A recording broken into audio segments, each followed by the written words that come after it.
Hello and welcome back to Rage Gaming and more Monster Hunter Wilds. Today we have the final rankings for the weapons before title update 1. I've made two videos before this one post-launch. One was for tempered arkveld on the second week of the release. The second video was about tempered gore about 3 weeks into release. Now we're pushing into the fourth week with the final one. We're going to look at both of them, the current best runs for both of those monsters in tempered version, and then average it out to see where the weapons really are ranking. There's a few things that we definitely need to say in terms of context and the rulings, how we gather this stuff, so hopefully people hear this part. First, something pretty interesting happened after my last list, and it was that quite a few people referenced us in their descriptions or videos in general. I did not really expect me compiling a video list to have any impact on what gets uploaded, but it did seem to encourage some people at least to push the weapons. Congrats to everyone who broke their personal bests and let us see it. I think this stuff is really cool, and I hope these kind of videos push people to check out more wild speedrunners in general,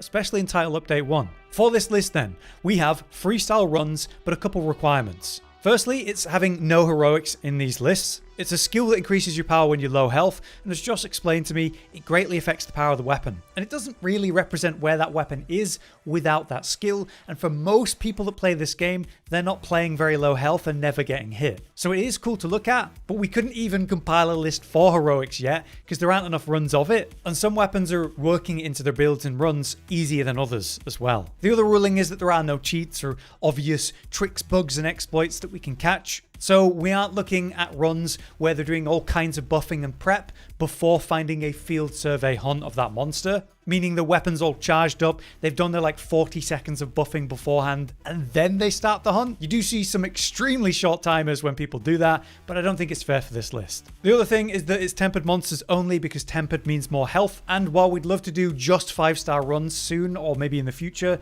it's not viable right now. Still a lot of people are doing 3-star runs. Anyway, please remember that I've compiled this list as best I can. We think it's an interesting look at the peaks of each weapon and to compare their relative power. But all the weapons are viable in wilds. In many cases for these weapons, the times are super close, so please take it all with a grain of salt. But yeah, let's finally get into it, going weapon by weapon, referencing the two runs and how it averaged to the placement that it's got. So let's begin. There are 14 weapons in Monster Hunter Wilds, of course, but because we're averaging the placements between two categories, there's only going to be 9 rankings this time. Some rankings will have multiple weapons within them since their averages turned out to be the same. So let's begin with last place, 9th, which sadly has turned out to be Hunting Horn, that had the slowest proven clears for both monsters, at least as of this week. I do think a part of this is still the fact that Hunting Horn isn't as popular as plenty of other weapons, but I think it's fair to say that Hunting Horn is a bit behind everyone else, at least in its raw output.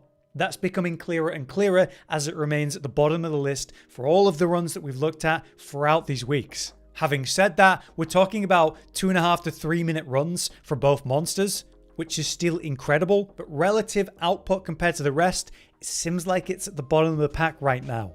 At 8th place above that then, we have Hammer, which to be fair, has had some improvements since the last time for both the monsters. Like we saw this gore run with a 2 minute and 10-second clear, which is really good, but we've seen no sub 2 minutes for Hammer in either arkveld or gore, where most other weapons have something like that to consider. So sadly, it just averages out at 11th place for the moment. Again though, I think there's more potential for this weapon in particular if more people try to run it and see what's possible. At 7th place above that then, we have an unfair ranking in my opinion for bow. It had a 9th placement for tempered arkveld and a 12th placement for tempered gore. But why am I saying this is an unfair ranking? Well, it's because firstly, it's a ranged weapon. There's this common theme it would seem between the ranged weapons and heroics, which we don't allow in this list. Ranged weapons are further away from the monster, even if you're playing relatively close. Bow has discerning dodge, providing iframes on a perfect dodge for that weapon. So, a lot of the speedrunners are using heroics. It's in fact very common for bow to be using it. It has a massive improvement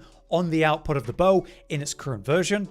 So I do think the bow could reach higher if more people were running it without heroics to see what the true power of it is. Maybe in update 1, things will change for the bow. Next up then we have our first joint placement. It's 2 weapons in 6th place, which is heavy bowgun and lance. Now, lance seems to have reasonable output. We've got a 7th place placement for tempered arkveld, but then a 13th place for gore magala. I think a big part of this is the fact that there aren't many lance speedrunners out there. And what other focuses right now seems to have a big impact on where we can place it in regards to arkveld and gore. So lance is another one of those weapons that I think could see higher results if more people were running it, and so hopefully in update 1 we see that. But on the other hand, with heavy bowgun, we had a 12th place placement for arkveld and an 8th place placement for gore. Pretty interesting. There's a lot of potent output for this weapon against gore, it would seem, since you're able to reach up and shoot those wing arms super effectively, which is turning out to be a really nice target to actually cause, big damage, flinches, knockdowns, and better DPS for these speedruns on average. But something I've noticed for heavy bowgun in particular as a ranged weapon is a lot of people are running heroics, which is pushing the weapon further and further ahead in where its real highest potential is. Unfortunately, that is very popular, and so in a no heroics list, it's been very hard to find heavy bowgun users pushing their weapon before they just give up and start running heroics, it would seem. So it's another one that could be higher than it appears here, which is what we could definitely say for gunlance. Gunlance has an 8th place placement for arkveld and a 6th place placement for gore, with a pretty incredible run for the gore in particular, where the player actually brought the gore to a little shelf, kept them there, and bullied them to all hell. It was really cool to see. The problem here is that heroics is massively popular for this weapon in particular, and it would result in a way higher placement for gunlance if we're allowing it in this. Most of the high-end speedrunners that I've found for gunlance are all using it now, which is unfortunate for this list, so please keep that in mind. I suppose being able to rely on your shield for those tight situations is great, but I still don't think your average player is going to be playing at like 20% health or less, willingly putting themselves into one-shot range for most of their gameplay. So it's unfortunate for this list. But now we have our first triple placement. At 4th place overall, you have dual blades, charge blade, and S&S, because their averages between all the different runs equaled the same average. It's pretty neck and neck, although I would argue for charge blade in particular, as we'll talk about. So let's start with dual blades first. With an 11th place placement for tempered arkveld, and then a ridiculous 3rd place placement for gore magala. Now, 11th place for arkveld makes sense from the runs that I've looked at, because ultimately, arkveld isn't the most friendly to element, and dual blades is obviously a really good one to use element. And yet, with some fire dual blades for gore magala, that has been certainly a different case. Now, the best run that I could find at this moment, behind this run, was 1 minute and 55 seconds. This run has such an advantage over that one though, because it does have a boulder pull during the middle part, and dahaad distracts gore for a brief period here too, opening up some DPS windows that the other player maybe didn't have access to in that moment. But still, it was an incredible run that has had an impact on dual blades, and I'm now starting to see more dual blade speedrunners start to lean into heroics as well, where that's been pushing the arkveld category. So we'll see how it turns out on update 1. But in the same ranking, we also have Charge Blade and Sword and Shield. Charge Blade is one that's been like up there in the top 3 for quite a while. It has a 6th place showing for arkveld and a 7th place showing for gore magala.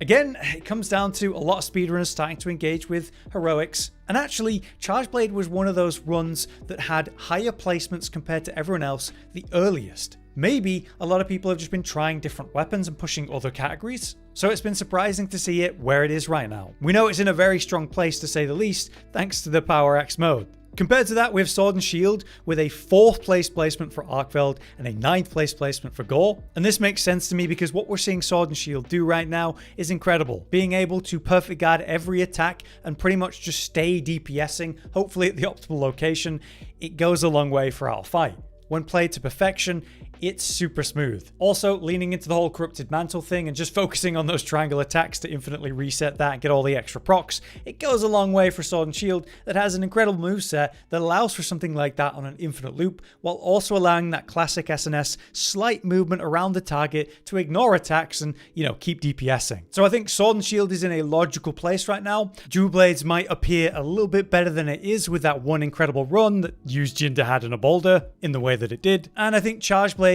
could actually be a little bit higher in reality with some non-heroic runs that really push the weapon. Now next up, we definitely have an upset, at least for me here. It's the fact that Longsword is technically in 3rd place right now, and I think it should probably be in the joint 1st place position in reality, but let's explain that. There was an absolutely ridiculous run for Longsword against arkveld. 1 minute and 36 seconds in this clear. And there's no special boulder help or a different monster doing anything in this run. It's just pure longsword versus arkveld, which is just fantastic to see. Obviously making great use of the corrupted mantle and the crimson spirit blade 1 combo. Meanwhile, it had a shocking 11th place placement for gore magala, despite that incredible showing with arkveld. This is because there's a surprising lack of longsword runs for gore at the moment, those that are not using something like heroics. The best run we have also shows the player doing a lot of helm breakers, where maybe they could have got more DPS by sticking to the Crimson Blade combo. So I think Longsword has significantly higher potential for Tempered Gore, I've just not seen it yet, and I would argue it's going to have a noticeably higher placement in reality when we get to see that. But for the moment above Longsword, we have second place,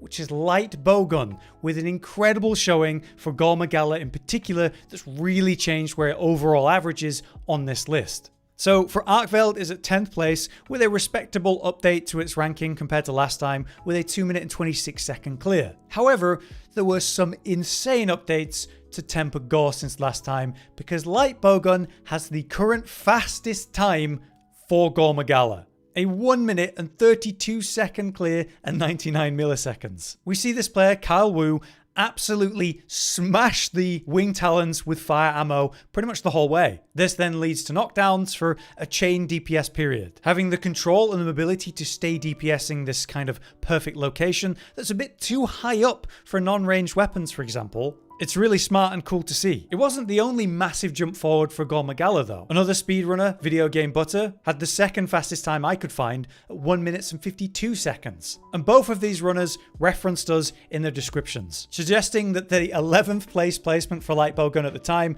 wasn't fair because there just wasn't a real showing, a proper run for this weapon for gore magala. And so they've both proven it. So I really appreciate that, guys. Well done. But that brings us to the big one, first place, which is held by 3 weapons at once. We have switch axe, great sword, and insect glaive, due to some incredible updates that we got to talk about. Starting with switch axe. So switch axe has a lot of raw power behind it. It's doing great with the whole raw and status thing, resulting in a 3rd placement for tempered arkveld and a 5th placement for tempered gore. This runner against tempered arkveld did do some really smart things, like pulling down a boulder early into the run to get fully charged up to get those full releases going, but also fast flash podding to interrupt certain animations and just get off more attacks in that moment. It's also interesting to see that they're not doing the spiral burst slash every single time after each full release, just to go into another sooner, again and again and again, get them out as quick as you can. It definitely does seem like it simplifies the weapon to that, since it's pretty much just full release spam, maybe a spiral burst, maybe an offset, maybe a sword counter, and focus strikes on wounds to stun and hold the monster in place again to open up another window for a full release. Personally, I enjoy it, but it does really simplify the moveset, I suppose. Obviously, if you can get that many full releases off back to back though, the output is seriously strong and deserves that acknowledgement. But also sharing that first place placement then, thanks to the average best runs that we have, to Josh's happiness, it's greatsword, with a 5th place placement for arkveld and a 2nd place placement for gore magala. This 5th place placement for arkveld I absolutely love because it's basically everything going right for this player. They open the fight with a knockdown, they get the tail cut off super quick, arkveld finally gets up and tries to attack only to get offset straight to the ground again, quickly chained into the cliff falling down for another knockdown, leading into this ridiculous sleep situation, perfectly timed for a true charge slash for over 2,000 damage in one hit. Just absolutely incredible. Or say the gore magala run, which opens up a tempered wound on Gore's head, leading to a focus strike, to a knockdown, then 2 offsets back to back to prevent Gore from doing anything, and then careful trap placement to maximize the feelers while they're out for that huge hit zone, and corrupted mantle getting extra procs on that really good spot. So things are looking great for greatsword right now, especially at this highest level when everything goes right and it's all comboed so well. Super cool to see. But now the last weapon sharing first place, it's insect glaive, with a 3rd place placement for tempered arkveld and a 4th place placement for tempered gore magala. There are various runs with heroics that are even faster like you should expect, but those runs not using heroics are still showing these incredible results. Now obviously insect glaive's output was really good in the betas, and at launch it's been proven time and time again to be up there in the rankings. When we look at this footage for Tempered Gore Magala by the speedrunner Po Chi, we can see how all of it comes together so smoothly, with this descending slash that sends them up in the air at the head, and then while they're in the air they've opened a wound that's tempered on the head, which they pop, which fills their essence, that knocks Gore down, allowing them to go into a DPS combo. As soon as Gore's getting up, it's a rock pull for a boulder hit and another knockdown, and then Gore finally gets up and it's a descending slash that has that offset at the start of it to interrupt him and knock him down again. It's just smooth as hell to watch. So it's not just about the fact that their output is really high, but you need to apply it in such a smooth, effective way, just like what we saw with the greatsword. But it doesn't come as a massive surprise with Insect Glaive doing so well in the rankings so far. But there you have it, that brings us to the end of this rankings video. It's become more and more clear that heroics is having a big impact on what the speedrunners are doing and what the highest rankings currently are. I do think we'd see higher runs if people were doing more no heroics runs for weapons like bow or heavy bowgun, especially gunlance, charge blade. But maybe in the future we will take a look at like a heroic specific list. For now though, we're going to wait until after update 1 and people get settled into that and see how things are standing up at that point. But don't forget guys, take it all with a grain of salt. I've compiled this list as best I can, but there are new runs coming out every day. For now though, I'll see you in update 1, but until then, I've been Hollow, you've been you. Thanks for watching. Josh, Cotton, and Hollow with the videos, dropping the humor like a hammer on your tippy toes, bringing entertainment on a daily arrangement to take our insanity and turn it into entertainment. Yes, I said entertainment twice, to reiterate that it is nice to look into your faces on a mostly daily basis when you let us in your homes to make the whole world a stage. Goodbye.